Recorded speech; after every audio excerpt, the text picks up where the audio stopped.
Welcome everyone to the Area 111 live stream. This is your host RH. Welcome everyone to the Okay, we got that beautiful echo, which means our audio is working good, at least here on YouTube. Title of tonight's live stream: President Reagan and First Lady interview after the assassination attempt, which occurred only 70 days after President Ronald Reagan and our First Lady Nancy Reagan entered office. Now, this interview that I'll be discussing tonight has a lot of valuable breadcrumbs, breadcrumbs. And basically, if you link those together with the discussions of personnel, if you will, and cabinet individuals in the administration, we can tie that together also to Jackie Kennedy's and President John F. Kennedy's discussions about personnel and trusting and loyalty of that administration that was ended on November 22nd of 1963. Now, we already have all this evidence. It's already out there. Just clear as a bell. Now, I'm going to refer people to the source references. I just don't make up stuff as I go along, right? I don't put out clickbait. This is an actual interview that President Reagan and for our First Lady back then, Nancy Reagan, had with Chris Wallace. The interview was conducted at Camp David on May 18th of 1985. May 18th of 1985. Yeah, that was, about 4 years after the assassination attempt. I understand that. But there was a lot of very, very interesting discussions. And it appears like that Nancy Reagan, as our First Lady back then, was she trusted Chris Wallace. And they had basically, it was like a personal interview. While, of course, President Reagan was still in office. He was basically May, that's 1985. So, yeah, he was already president for a second term, but there's very, very, very clear statements. And Chris Wallace kept on trying to get more information out of President Reagan, and it makes it sound like that Chris Wallace had information that Nancy Reagan did not trust a certain individual. That basically ties into, let's say, intel going back to the JFK administration. So these, I do believe they're connected. Whether people can draw on that connection or not, or maybe it's just a coincidence. She made some comments that basically leads me back in my research back to all the hours, the hundreds, if not thousands of hours of basically researching the assassination of JFK, and the same strategy that they used on President Trump. Of course, they couldn't find any type of Russia stuff on President Reagan. I'm pretty sure they could have made up some of that, right? When he was dealing with non-proliferation treaties, like a non-proliferation agreements.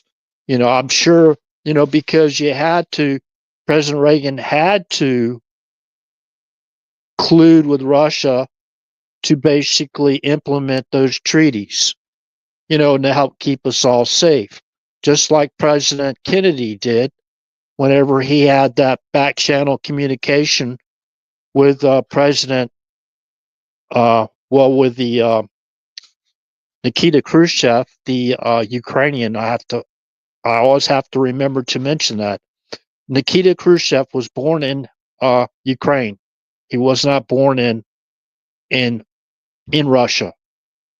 Okay, so of course Ukraine was at the height of the Soviet Union, the industrial might of the Soviet Union, Union Socialist Soviet Republic.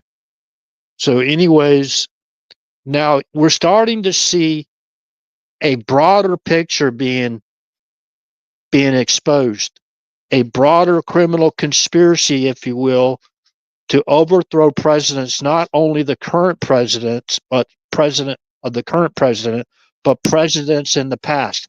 And I do believe they're all interconnected. And of course, we already know the main suspect, main suspects, plural. Now, I hope y'all reviewed the place card holder video that I put out there from Norm Eisen, and I'll get into some of the details of what Nancy Reagan was talking about and President Reagan during that interview. Now, that was a kind of a casual interview at Camp David. President Reagan liked to take Nancy Reagan, his wife, our first lady, to Camp David so they can get some private time. You know what I mean? That's what they most enjoyed about their marriage, was their private time where they can be together. And that was really a class act marriage. And, you know what I mean? But really class act.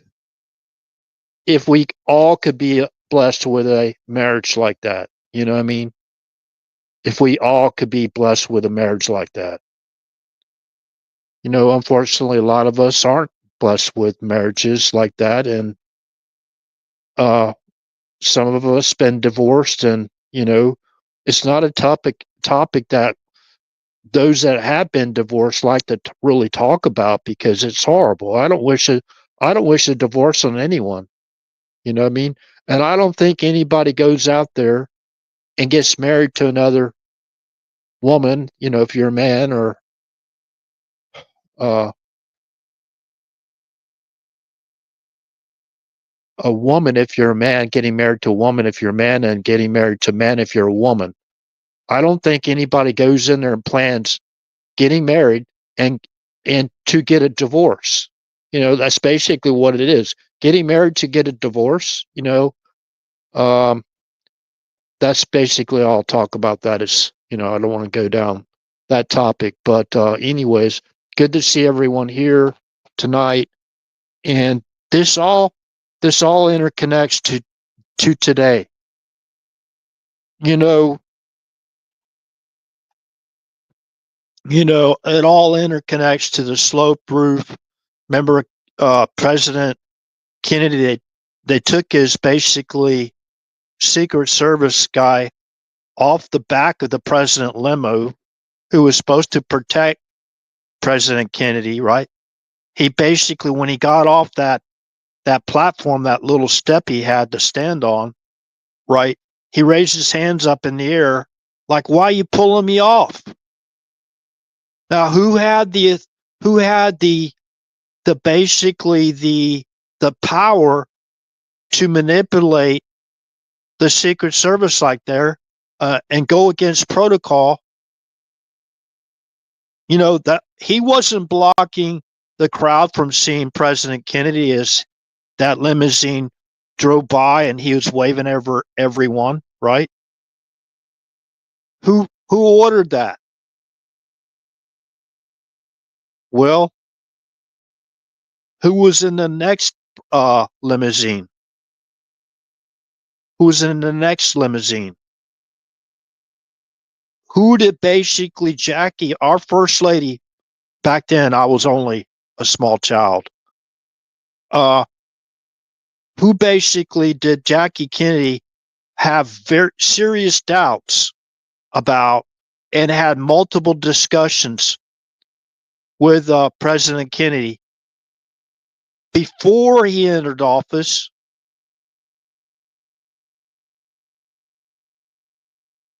That was the VP. Now, I have to basically dig into the books and the articles and everything like that, as far as who Nancy Reagan, our first lady, who she had doubts about or trust issues about regarding high level cabinet officials or an official. Okay. And, the big I, it's always around. So, we can take that the way you want to. Every administration, they do like a purge, and they put their own people in there, right? So if you got to see, let me go over to Rumble real quick. Bear with me. Make sure we're live over there. Now, Norm Eisen in this place card holder video is basically discussing ejecting President Trump out of office. And there's an article out there that they call the coup, the broader criminal conspiracy to overthrow our president again, right? They're calling that a legal color revolution. That's what they're calling it. A legal color revolution. Isn't that kind of crazy? Now, the background, let's give a little bit of background. Why keep on talking about this guy?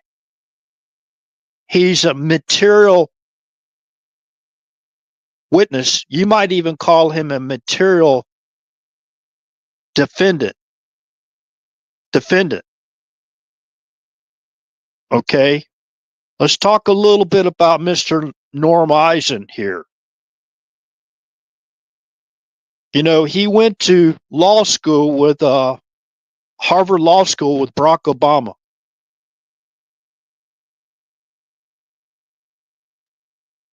Before joining the transition team of then President-elect Obama as deputy counsel, Eisen was active in the presidential campaign of his law school classmate Barack Obama before joining the transition team of then President-elect Obama as deputy counsel. Deputy counsel. So that's White House counsel, right? He's White House counsel.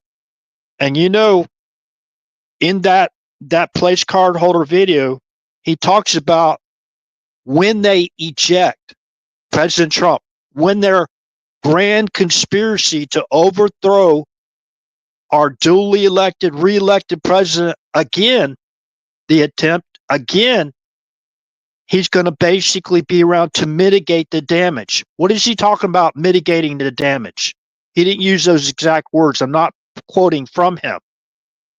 For those that were involved in the broad criminal conspiracy to overthrow our government, that's what it is.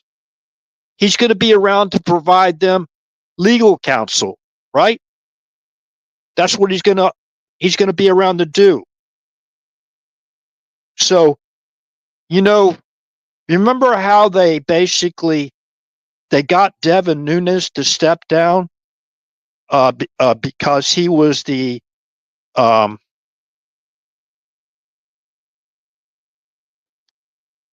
chairman of the House of Representatives Intel Committee. He was chairman of the House Intel Committee. That's Devin Nunes.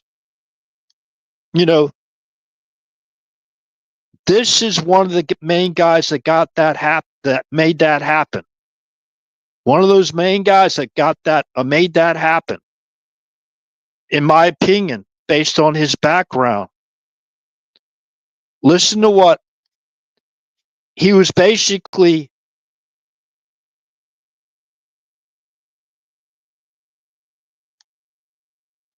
He is credited for helping compile President Obama's ethics-related campaign promises, right?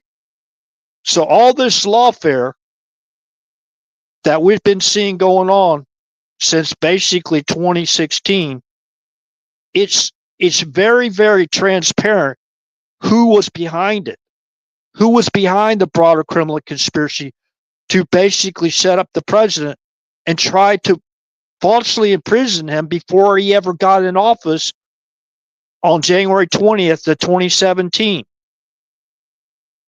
Okay. He was basically appointed by Obama to be his ethics czar. And basically, these aren't the type of ethics that are honest or anything like that.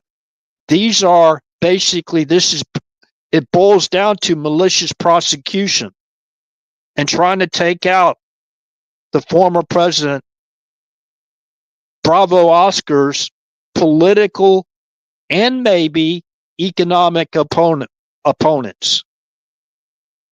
These are the people that he relied on for the malicious prosecution to take down people, no matter what the case was. When people are just questioning about, where the guy was born, was he a natural born citizen? Just asking the questions. Those are people like that are the ones that fire back. And what was their favorite tactic? To falsely accuse others of what they have done themselves. Hey, good to see you, Steve. Tracy, Canito again. Thank you for showing up tonight. I hope you find this information interesting, at least, and share the information to others so, the word can get out. Okay, so again, I have, as far as putting a place card holder video over on Rumble, you can only place a 2-minute video. So, place card holder when you're setting up your live stream on Rumble.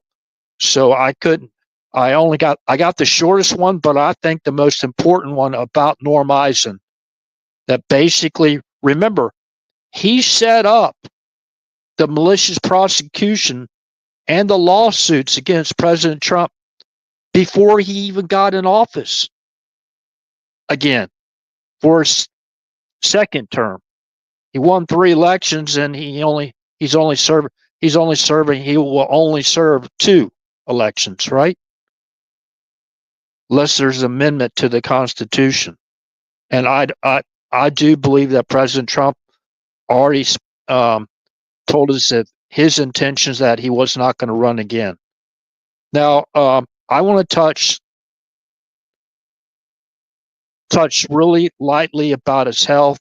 It's not a light subject. It's not a basically nothing to worry about subject, but the health of President Trump is very, very important. Now, President Trump, all the traveling he's done back and forth, he goes to sporting events, I think, and when you sit down a long time, this has happened to me. I'm not giving medical advice now. Okay. So, like they always try to say I'm doing, but anyways, I'm not trying to put out medical advice. I'm not a physician. I'm not a medical doctor, MD. Okay. This is things that have happened to my health based, a lot of it has to do, with injuries sustained on active duty, whatever. While I was on active duty, I never said I got injured while I was on in the combat theater. I never said that. So whoever's putting that stuff out there in the VA, you're a liar. And you better hope I don't catch who you all are. But right now, I have more important things of my time to go after these people that are trying to basically cause me a lot of problems because you don't like what I have to say. Okay, if you don't like what I have to say, basically, maybe you should move to a communist country where they don't have a First Amendment rights or our U.S. Constitution. Maybe that's where you belong. where you can go out and censor others, deplatform and all that other stuff, try to discredit good people for just, trying to ask questions of what's going on. But anyway, well, let's go back to this. The swelling of President Trump's feet and the bruising on his hands. As y'all know, when you get older, your skin it gets thinner, right? We all know that. I guess, collagen has something to do with that. I'm not sure. I'm not, like I said, a doctor. I'm not providing medical advice. I've just heard a lot of advertisements and that kind of thing. A lot of people, take collagen and that kind of thing for their skin, whatever. But also aspirin therapy, whatever. When you're, what do you call it? Your blood pressure goes up, whatever. I think there's a regimen, or you have possible clotting issues, and you're going to have possible clotting issues if you sit down very long periods of time, especially if you're sitting on a hard chair that has, it basically disrupts your circulation in your legs. And I can't travel long distances anymore, not like I used to. I have really bad swelling in my feet, because this is just my opinion. I have to say it's my opinion because I'm cutting off circulation. Okay, now I recommend this to anybody. Y'all go check this out. This is a physical therapy that you can do at home. It's recommended by Dr. I think it's Thomas Cohen. Let me look this up real quick because I want to give you all the source references. This is regarding grounding ourselves, walking outside and grounding ourselves. If you got really soft, lush grass, with nothing prickly or whatever that pricks your skin, like sand spurs or sticks or whatever that jab your feet. Let me look at. The heart is not a pump, right? I believe it is. The heart. It's a YouTube video, so y'all could go check it out. I think he's a cardiologist, so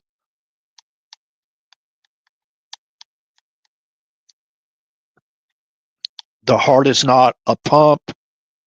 Okay. Let me get his name right. Okay, the heart is not a pump. You can find this on YouTube. This is a March 14th, 2020 article or YouTube video. Dr. Thomas Cohen, MD. He's a medical doc. Explains how the human heart is not what pumps blood through the body. Okay. Shot at Health and Human Rights Summit in Tucson, Arizona on March 12th, 2020. So there's go check this out. And he's the first one that basically talked where I learned about grounding. And I do believe it works. Now, if you sit down long durations of time and you're having problems with circulation going down into your feet or your legs and they start to swell up, this is just what I experienced. I have to get up. And some people recommend that you get up every 30 minutes that you're sitting, get up and walk 2 minutes. You could walk circles around in your living room or in your home, whatever. You don't actually have to go outside in inclement weather or whatever to ground yourself. But this is what I do for my own health. I was even recommended by my physician or my doctor to walk every day, to exercise every day. Okay. So, of course, when you get older, you can't do what you used to do when you're in your 20s, whatever. like what I had to do in basic training that everybody else had to do when they went to basic training at Lackland Air Force Base, Texas, when you joined the Air Force. Okay. So, but anyways, I didn't want to go too far into that. You know what I mean? Tonight, going to get back over here to YouTube and make sure.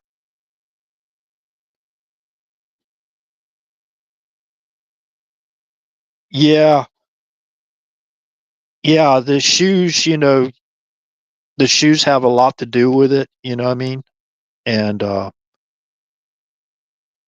but I do know he was taking these long flights on Air Force One. I mean, he's been working around the clock, and in my opinion, not getting enough sleep. And um, but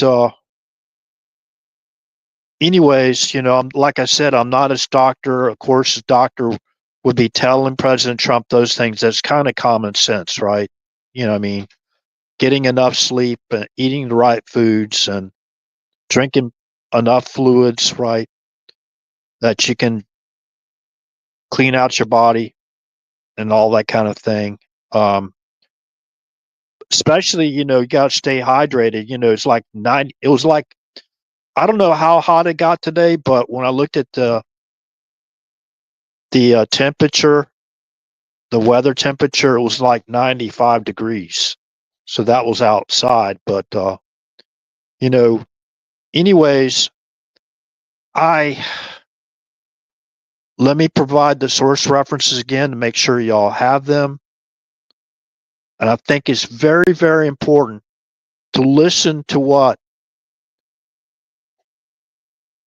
our former First Lady Nancy Reagan had to say about trusting people in the cabinet or personnel.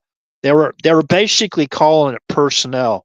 And I really believe that they knew, they couldn't directly tie it to a certain individual that used to be a director of the agency.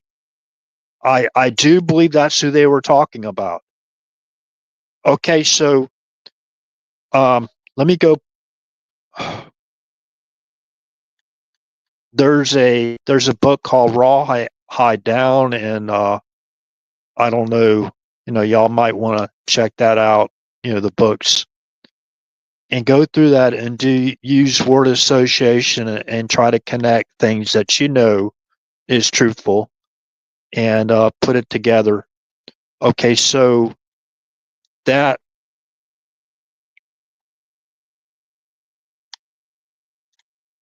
President Reagan assassination attempt. Remember, it was like only 70 days after he entered office.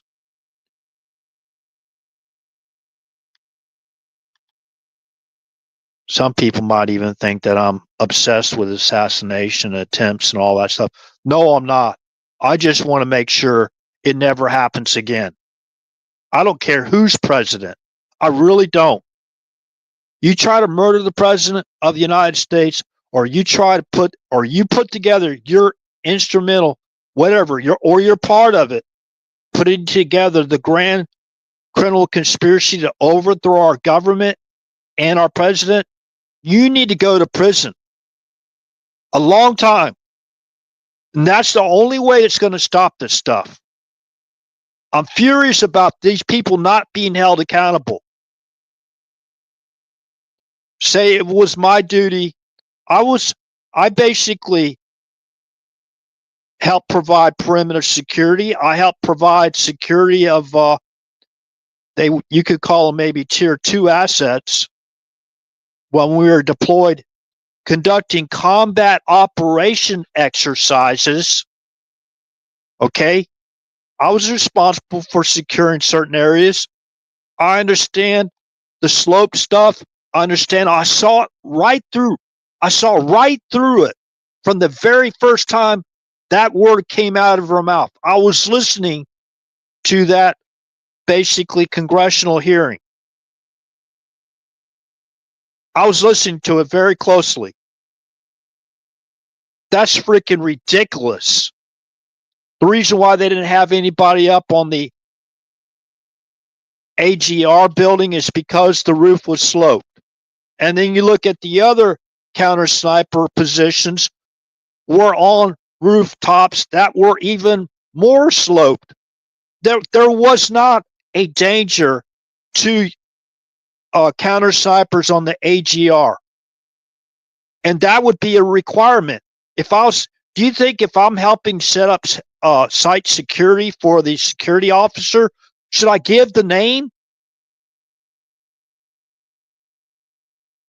Oh, you're not legitimate. You're not credible. Who says? Who says? These people don't even know what the hell they're talking about.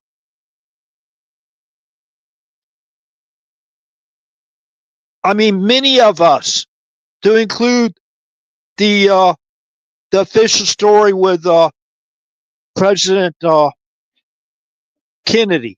If you were in the military for any length of time and you conducted small arms training, okay, you know that was ridiculous. The official story, the lone wolf, BS. You know,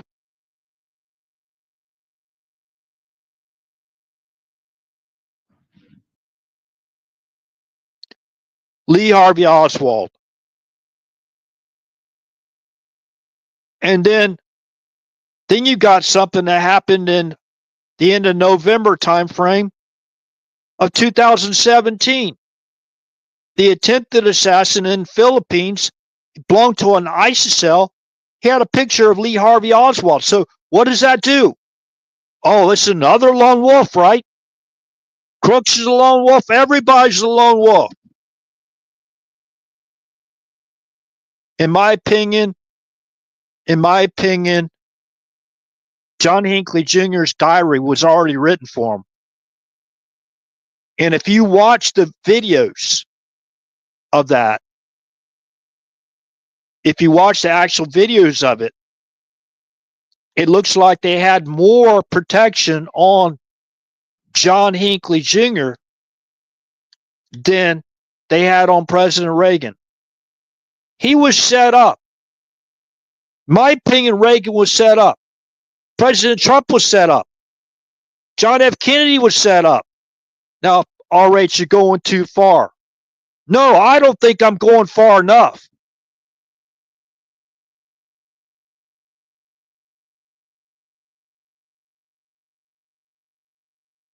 I don't think I'm going far enough. If I was President Trump, I'd sue these people for every penny they got, especially those one putting together the grand conspiracy to overthrow a duly elected government. They're still at it, full speed ahead. Okay, so anyways, I'd throw them all in prison. You know why that would help? You hold them accountable, and any other person that gets that dumb idea that hey, we could just overthrow them. Don't worry about it. Put together fake impeachments. Those fraudulent impeachment articles and those impeachments should be annulled like they never happened.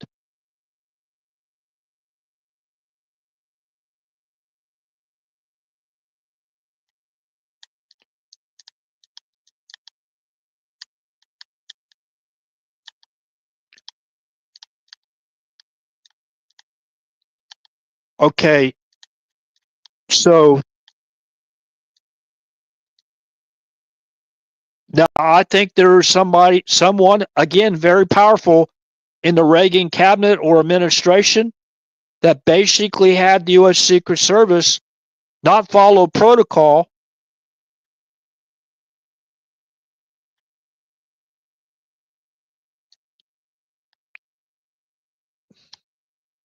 On March 30th, 1981, Ronald Reagan, the President of the United States, was shot and wounded by John Hinckley Jr. in Washington, D.C. as Reagan was returning to his limousine after a speaking engagement at the Washington Hilton Hotel. Now, who had the power to move the presidential limo away from the exit of the Washington Hilton Hotel and put President Reagan into a kill box, because it's not protocol for the U.S. Secret Service to move the presidential limousine into an area like that away from the exit where he has to walk. What is he walking? When he's walking that direction towards the threat, into that kill box,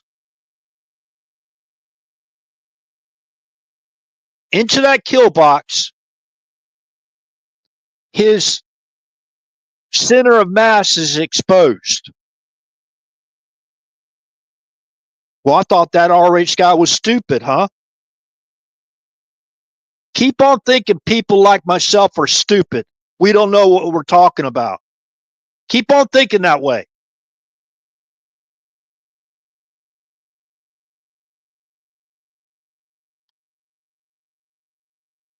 And look where Hinckley was positioned.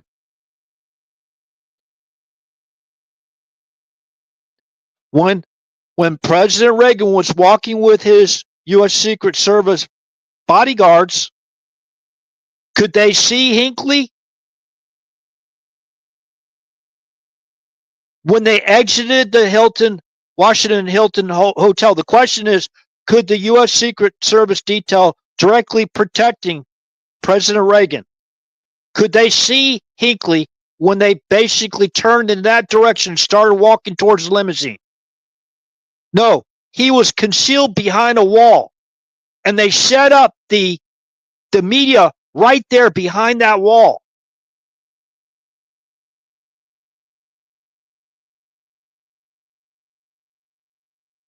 And when Reagan got to a point where, he got to a point where Hinckley could have direct line of sight of President Reagan, and the only thing that saved Reagan's life was his protective detail.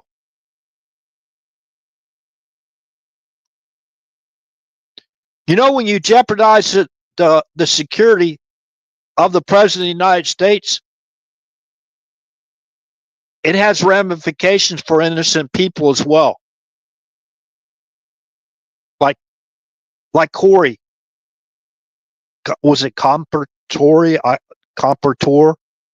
I keep getting that. Sorry, I don't mean to mess it up.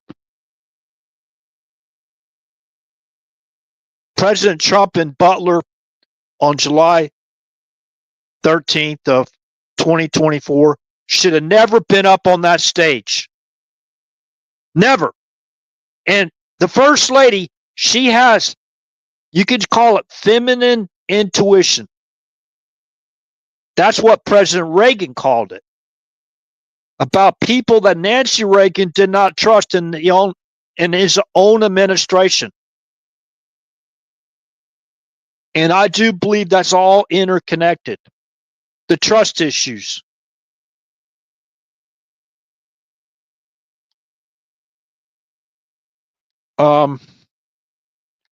See, now this is the craziest thing, the craziest notion. Of course, John Hinckley Jr., he was immediately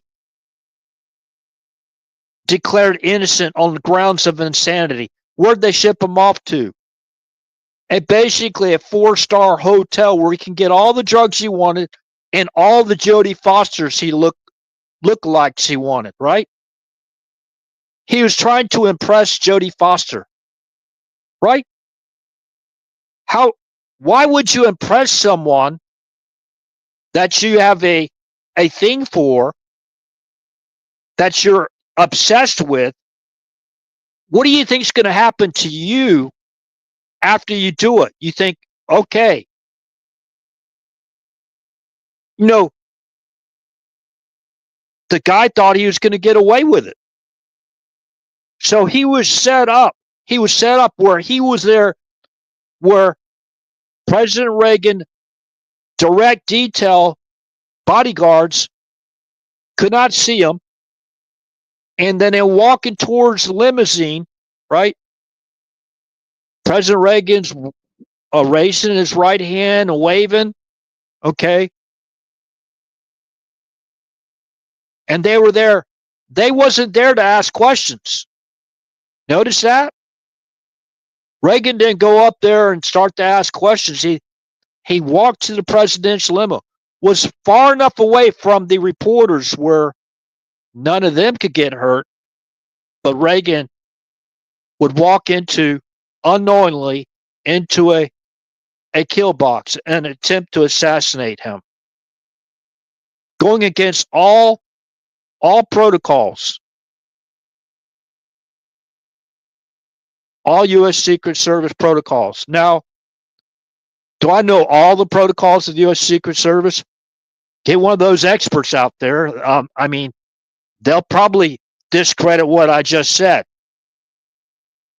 I don't care whether they like what I say or not. My ultimate goal is to help save lives, not take lives. This is a law and order channel. This host of this channel, RH, is law and order. I support national defense and self-defense 100%.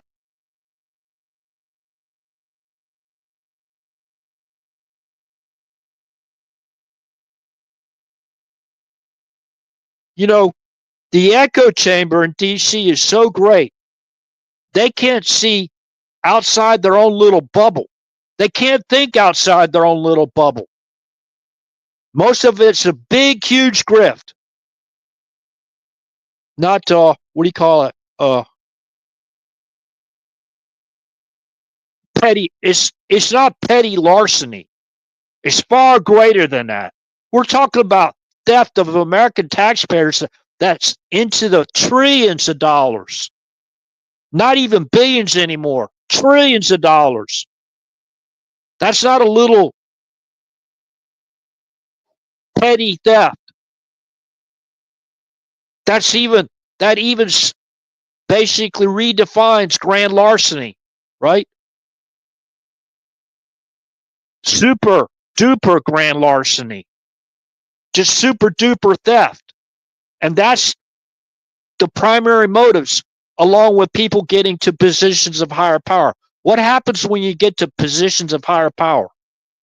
Well, normally you get a pay raise, right?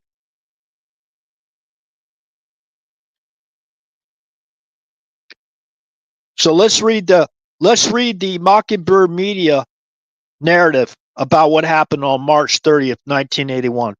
Ronald Reagan, the President of the United States, was shot and wounded by John Hinckley Jr. in Washington, D.C. as Reagan was returning to his limousine after a speaking engagement. Returning to his limousine did let him out when he first came into the limousine wasn't parked where President Reagan had to walk, about, what was it, about maybe 100 feet or more to get into the main entrance of the Washington Hilton Hotel. But they made sure that he was when they were leaving. They were leaving, right? So that right there, that right there tells you. And when you're in the Washington Hilton Hotel, they could have had, I think Judy Woodruff was inside, right? If I'm not mistaken. And Judy Woodruff even said, I'm pretty sure that's her name. She even said there was more than 6 shots. They heard more than 6 rounds, right? And I believe there was more than 6 rounds too. I listened to the video. There's a lot of editing going on and, unclear video.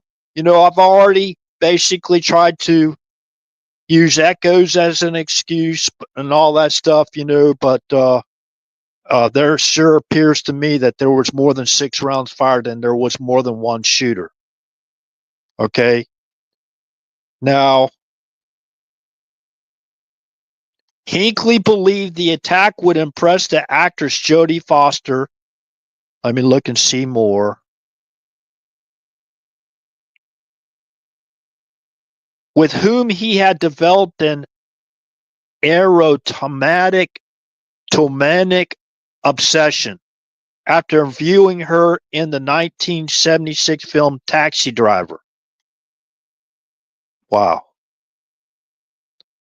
Reagan was seriously wounded by a revolver bullet that ricocheted off of the side of the presidential limousine and hit him in the left underarm, breaking a rib, puncturing a lung, and causing serious internal bleeding.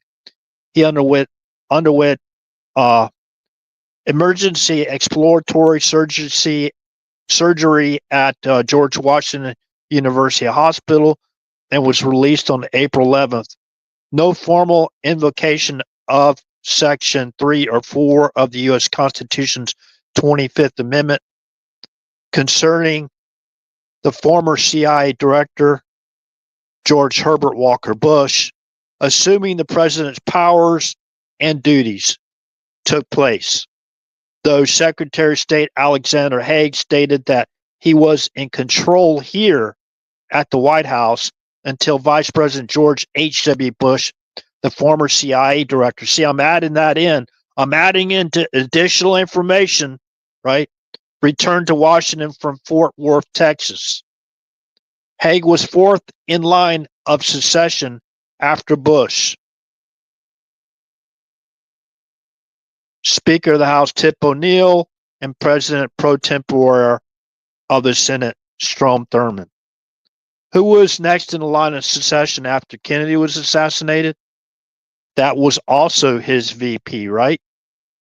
His VP, Lyndon Johnson, was in Dallas, Texas, in the conference room of Clint Murchison the night of November 22nd of 1963. Okay, I won't go into the whole, all this. It's horrible. You know, instead of basically just going out there and supporting the president, no matter who he is, so he can do his job, he can uphold his oath of office, and you can pick somebody else. No, these people were obsessed with this stuff, obsessed with power. I mean, evil, and the money involved is unimaginable to us normal citizens. So anyways, let me go here, make sure I'm not, live stream hasn't been taken down. I have to continue to refresh the live streams whenever I talk about this. And, you know, I'm going to say this again. They, against the Constitution, that's basically high crimes for them to facilitate and direct an invasion into our country for 4 years straight. Now, I've talked about this multiple times. This ties into Acorn. Remember, CNN put out an article not too long ago about the fraudulent registrations as far as Acorn is concerned. Okay. Now, it also leads into Organizing for Action, where they put together approximately a 30,000 man and woman army for foot soldiers, right? And this goes to interstate rights and everything you can think of. Okay, who put that together? That was Barack Obama and his wingman, Eric Holder. Where did they go from there? After Organizing for Action, they went to National Democratic Redistricting Committee. It's an organization. But if you try to search it under National Democratic Redistricting Committee organization, you'll have problems with your search parameters or whatever. You need to type in National Democratic Redistricting Committee and learn that it's an organization. We got all the evidence. They have to start at the beginning, right? They have to start at the beginning. Who was behind the color revolution? Well, these people can't help themselves, right? That's where they get their money from. And the money's really good to be anti-Trump. Back in the day, to be anti-Reagan. Back in the day, even before that, to be anti-John F. Kennedy. A lot of money involved in that. Foreign money, foreign individuals involved. A lot of money, both foreign and domestic. Enemies, both foreign, domestic. Enemies of our U.S. Constitution, both foreign and domestic.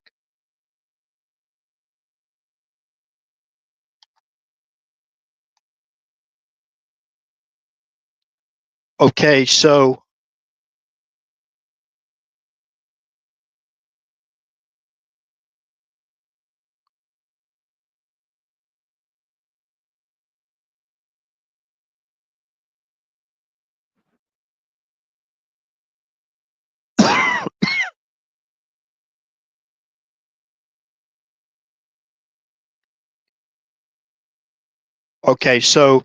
please go out there and watch that YouTube video. It's only like 26 minutes long. Okay. President Reagan and Nancy Reagan's interview with Chris Wallace on May 18th of 1985. Okay. Please go check that out. And remember this before you watch that video. Remember this and keep this in mind. What I'm trying to disclose here is the questions that Chris Wallace asked after he questioned Nancy Reagan how she felt. And President Reagan went into that, and man, it nearly brought tears to my eyes, because you could see how much he loved her. He was more worried about her being upset, right, over the whole thing. And I do believe whenever he was shot, that he lost that dangerous amount of blood that helped impact his Alzheimer's and his dementia. Like I said, I'm not a doctor. These are just my opinions. Okay, that it negatively affect or maybe sped up Alzheimer's or his dementia. So remember, this happened only 70 days into his presidency. He entered office on January 20th of 1981, and March 30th of 1981 was the assassination attempt. Now, when he was governor, he was the former governor of California. He was also on Johnny Carson's show, and basically Johnny Carson kept on asking whether, it was like in 1976, right, whether he was going to run, whether he was going to run. And in 1976, that was Jimmy Carter was a Democrat. Of course, Ronald Reagan was a Democrat, and he switched over to the Republican side, kind of basically a little bit similar to what President Trump did. He was also a Democrat and switched over to the Republican Party. So anyways, a very, very interesting background with President Reagan and Nancy Reagan. And anyways, he was more worried about her, basically after he was shot than he was worried about himself. If they'd taken him to Bethesda, let's go back to this again, because I want to make sure if I do make a mistake, I count on people that follow this show and support this show to put the correction in the comment section. Don't put them in in the chat section, because after the live stream's over, the chat just disappears. So anyways, put it in the comment section, whatever mistake I make. Now, see, there was a lot of talk about driving him to,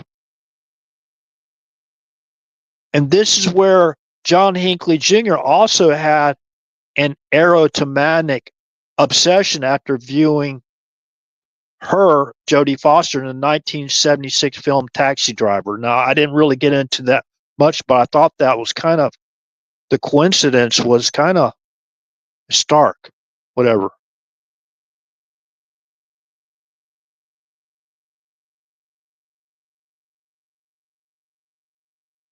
Okay, so I do believe that they basically said that if they would have taken him to Bethesda, that he would have died, because he already lost so much blood as it was. But they took him to George Washington University Hospital, which was closer. Okay, so I think Bethesda is in Maryland, if I'm not mistaken, right?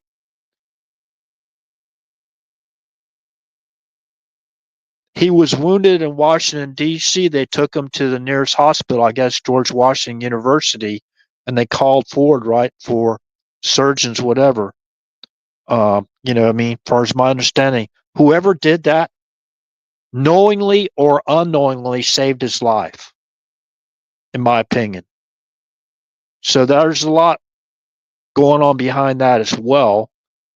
And, they took the body of Kennedy to Bethesda too, and there's some whatever, I don't want to have to go through the whole thing. It's horrible to even have to talk about this, right?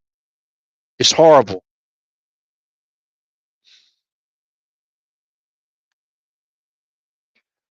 You have to go back and review all the personal attacks on President Reagan and what they had to go through. Like if he ever visited, even when he was governor, right? And I guess he visited universities, whatever. Well, definitely while he was president, they would burn effigies of President Reagan. I don't know how many people remember that.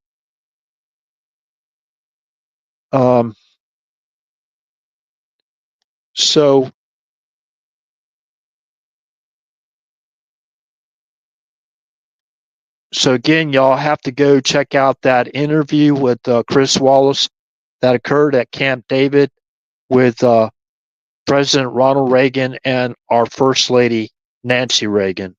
Okay?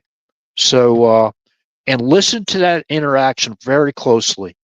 Listen to that interaction very closely of, after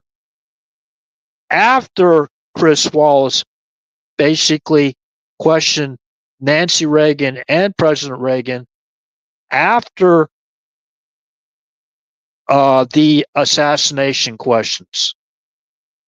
Now, listen very closely to the trust issues around President Reagan that Nancy Reagan had. And those two were a class act. And I tell you one thing, if they learned something, it was classified, they sure as heck we're going to talk about it in that interview. And it looked like Chris Wallace did everything he could. Well, who did you not trust, right? Who did you not trust? So 4 years later, maybe they were monitoring the communications of the former CIA director. I don't know. I don't know if they went through call logs and all that stuff. I don't know how far because it seems like John Hinckley Jr.'s diary was already written for him. His alibi was already written for him. If you watch the attempt and you see the protection they put around John Hinckley Jr., I want y'all to check that out. he had a circle. He had a circle of protection around him, right? They basically tackled him to the ground, wrestled out the gun or the stage prop he had or whatever he had, right? Planted maybe some shells. I mean, these are all possible theories when you're talking about crooked people, right? And their grand conspiracies to overthrow our presidents. They kind of like set precedents, right? And they were all connected. That's the thing. They were all connected one way, shape, or form or the other. Look at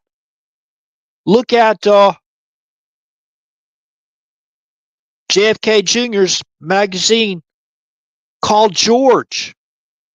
I talked about this too. People will say, "Oh, that's a nothing burger, RH. That's a nothing burger." What? He called his magazine George.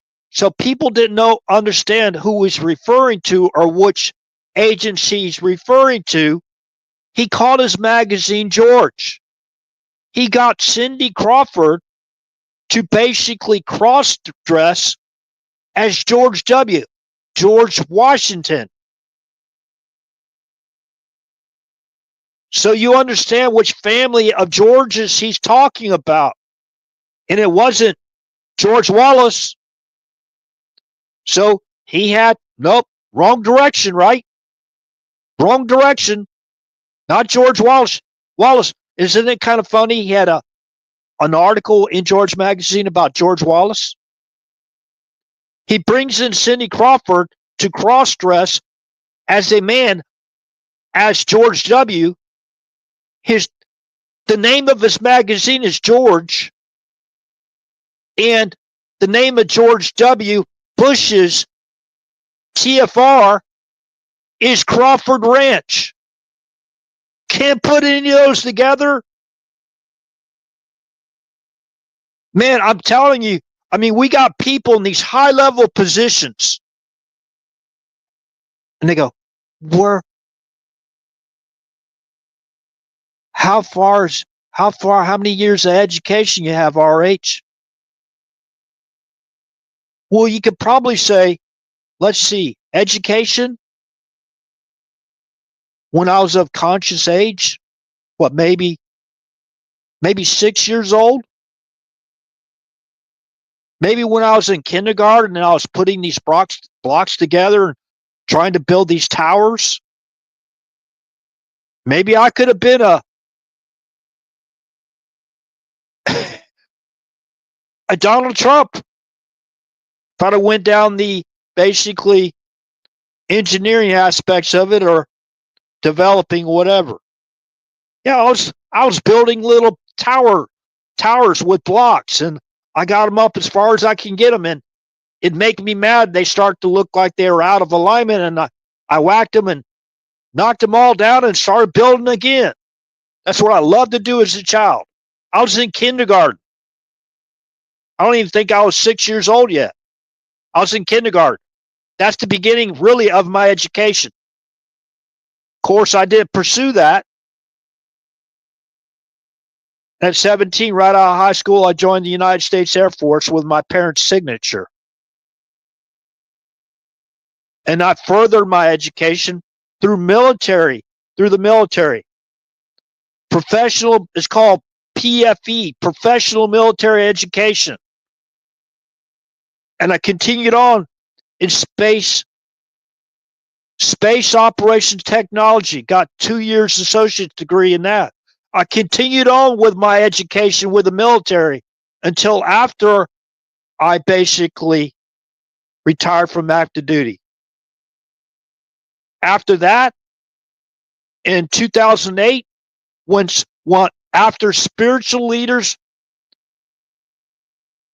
African American spiritual leaders, church leaders approached me to warn me about Senator Barack Obama, that's when I really started to become a freelance investigative journalist. And there's other things behind that which got me on that kind of like that road. that I don't need to talk about. So I've been hearing all this stuff about attacking my career, my legitimacy, all this stuff. I it's people can have their own opinions, right? I'm not a major influencer. I'm not a very wealthy individual. I'm not a billionaire, a millionaire, any of that stuff, whatever. I'm just a common citizen, right? Like everybody else. Try to be ground to earth as much as possible. That's who I am. And I cannot stand to know that we got mass murderers. We're talking about actual mass murderers and murderers walking free on our streets in our country. Mass murderers.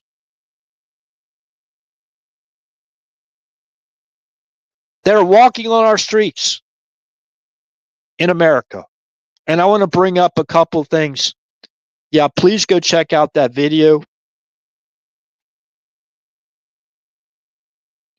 Now, the Mockingbird media's push. It's the same media. There's no changes. Actually, in some cases, it's worse. They're worse now than they've ever been. I guess they're just letting them expose themselves. But, we're getting kind of tired of it. The American citizens, we want to hear what's happening to our country. We want to hear from the president, and all these people they're obstructionists, to block the message, throw in all this propaganda, because they're part of the PSYOPs operation. The PSYOPs operation is still going on full speed ahead to get rid of President Trump. But anyways, you have to go check out that interview.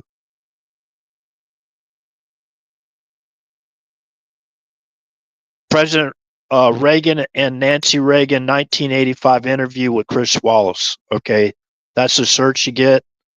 And basically, really focus again. Really focus again. After Chris Wallace gets finished, that's Mike Wallace's dad. Okay. After he gets through the questions about, basically how did you feel, about the attempt, and how did it impact you? Did it impact your decisions? Then he went into Chris Wallace rolled into the trust and loyalty questions of Nancy Reagan and President Reagan's cabinet member and personnel. So why do you think he kept on asking that question over and over again? And after a while, President Reagan finally said something because he was upset, knowing how upset Nancy Reagan was that they nearly murdered her husband in broad daylight where the whole world could see it. Think about the boldness of that. And think they got so much control, whether it be money, threats, extortion, robbery, whatever, that they have that much control to feel at ease of putting together these broad criminal conspiracies to overthrow our government and our president of the United States.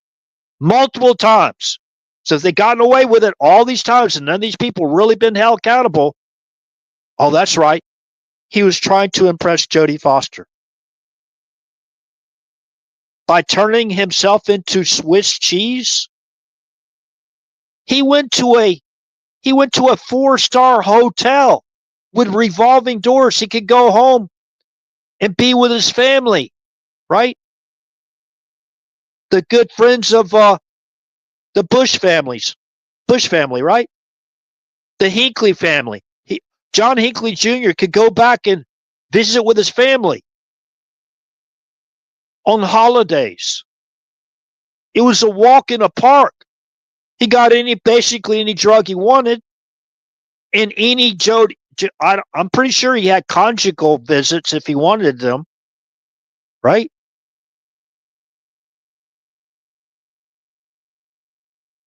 And he didn't have to work the majority of his life. You know, President Reagan forgave him. You know what I mean? President Reagan forgave him. And I'm not sure, I can't remember if he was still alive whenever they released him. It was probably after President Reagan's death that they released him from that 4-star hotel. But anyways, so how you think you're going to impress? If your intentions are you're showing off for your girlfriend or your girlfriend wannabe, right? And you're going to go out there and get yourself whatever, you know what I mean? Turned into Swiss cheese? No, you're really going to impress her then. So what are your chances? Oh, they could say, well, RH, that's way, he had mental problems, and they use these big words. What was that word again? That's ridiculous, right?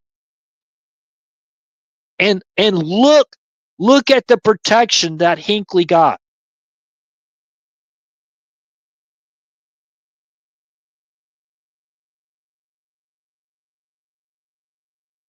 Look at the protection. He was basically tackled. They wrestled the gun out of his hand, or the stage prop, or whatever it was. And they had a wall, a human wall of protection all around him. And I want y'all to go back and research these videos, Rawhide Down or whatever the videos. Okay? Look at where the Secret Service were pointing their pistols at. Look at where they're pointing their pistols at. They wasn't pointing their pistol at John Hinckley Jr. They were pointing their pistols at the other shots that they heard in the direction of the other shots that they heard. That everybody there that day said, we believe there was more than 6 shots fired. Okay? Don't believe me. Go do your own research. I've already done it.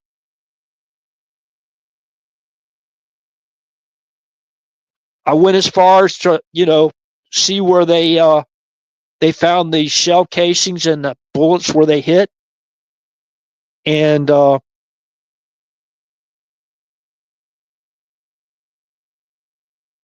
I don't know. There's even questions about the trajectory of the actually round that hit the side of the limousine, whether it could have basically entered in right under President Reagan's arm, the way it did. There's a lot of questions on that. A lot of questions about the weapon that was used. That may have another weapon that may have been used. And there's a lot of questions about that, right?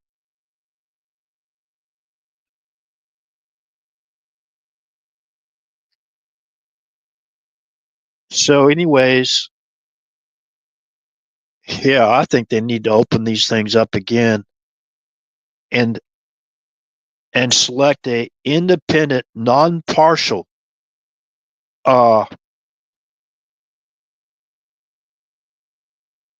special prosecutor. Let's stop playing around here, right? Like special counsel, right? And like Mueller and 18 angry Democrats. And remember, before they shut down that Office of Special Counsel, as they called it, it was actually an Office of Special Prosecution setups, against Trump and anybody associated with Trump, pretty much, right?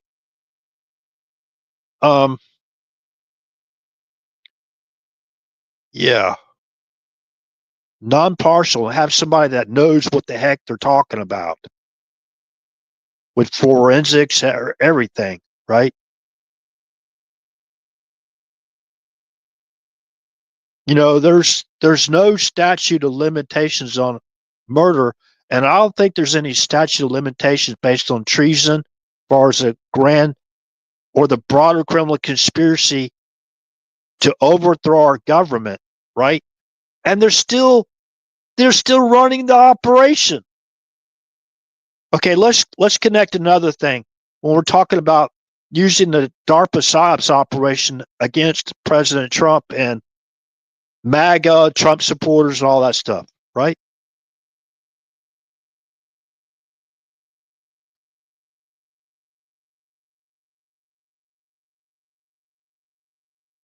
Hold on, let me bring up my source reference.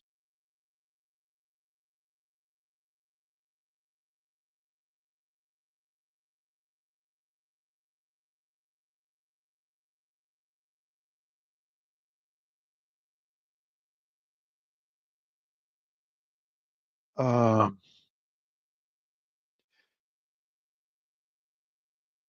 okay, I gotta try to find the article. Okay, y'all know why they threw this the Epstein list out there the way they did? Remember, that's their MO. Falsely accuse President Trump or Republicans or GOP of what they've done, take over the investigation, and destroy all the criminal evidence on themselves. Okay, so what am I talking about here? You know how they went full bore? They got these people out there, they paid them off, whatever, make these accusations just like they did with all these other people, in the past. Back in December, let me read you this article now. This is another source reference. GOP lawmakers demand release of $17 million congressional sexual slush fund list. A list, right? They call it a list. When did this article come out? This was published December 27th, 2024, right before President Trump entered office, right? On January 20th of 2025. What in the world? I got shut down.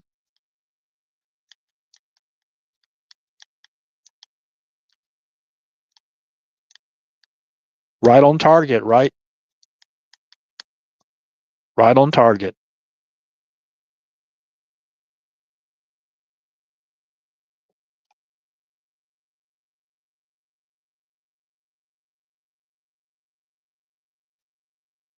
Golly.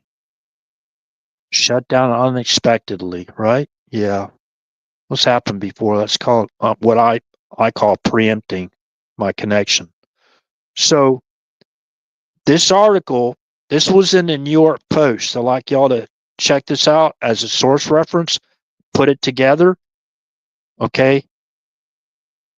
GOP lawmakers demand release of $17 million congressional sexual slush fund list. Okay, this was published December 27th of 2024.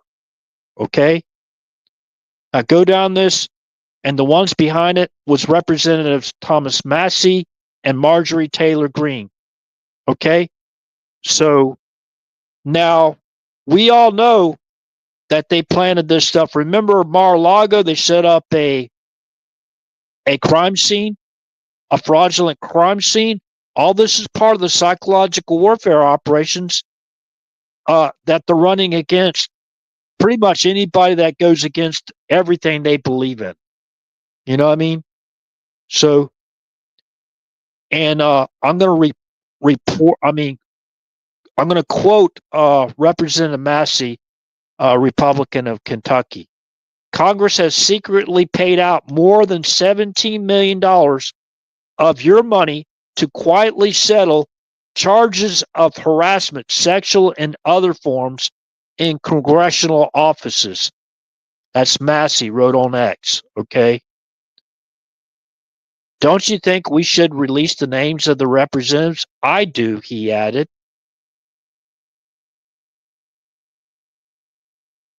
Massey's suggestion was quickly endorsed by Greene, a Republican of Georgia, Marjorie Taylor Greene, right? Yes, I want to release the congressional sexual slush fund list, the Congresswoman wrote on X. Taxpayers should have never had to pay for that. Along with all the other garbage, they should not have. Hold on a second. I have to delete these pop-ups.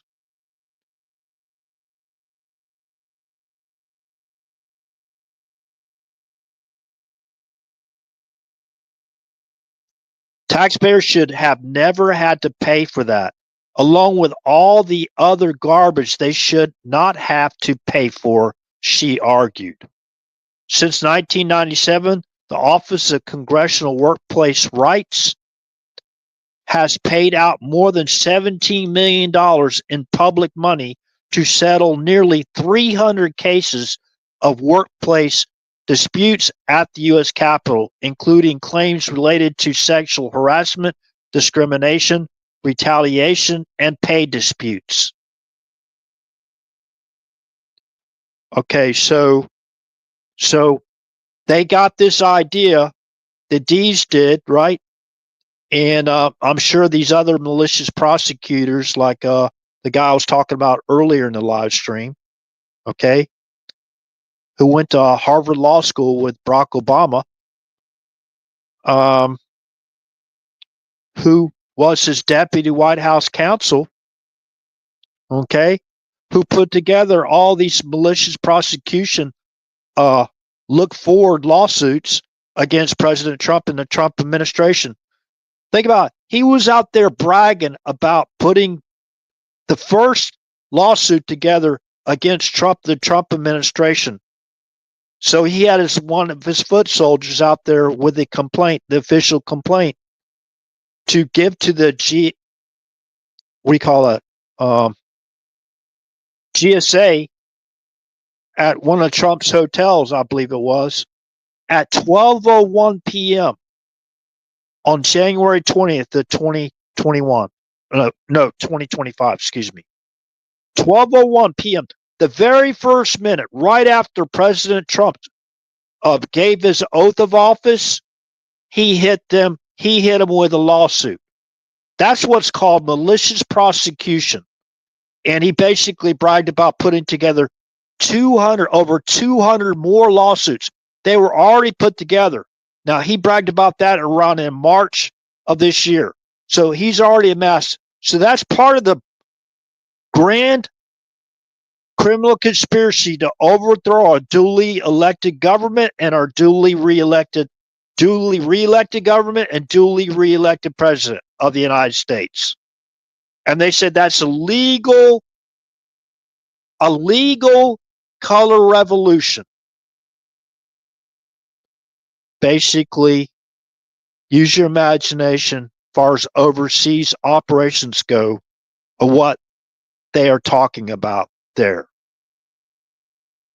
Okay, so with that said, I put out the information. Hopefully is more coherent than previous live streams. So please share this information. My objective and our objective in this community is keep our streets safe. And these people, these criminals in our own government, there's bad apples everywhere. So we're not talking about all of our government, all of the individuals working for the three-letter agencies, whether you're directly working for the three-letter agencies, you belong to those agencies, whatever, or you're a contractor.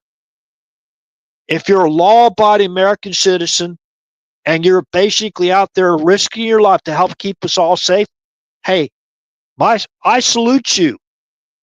I salute you. Keep up the good work. We're obviously not talking about individuals like that. Okay, so with that said,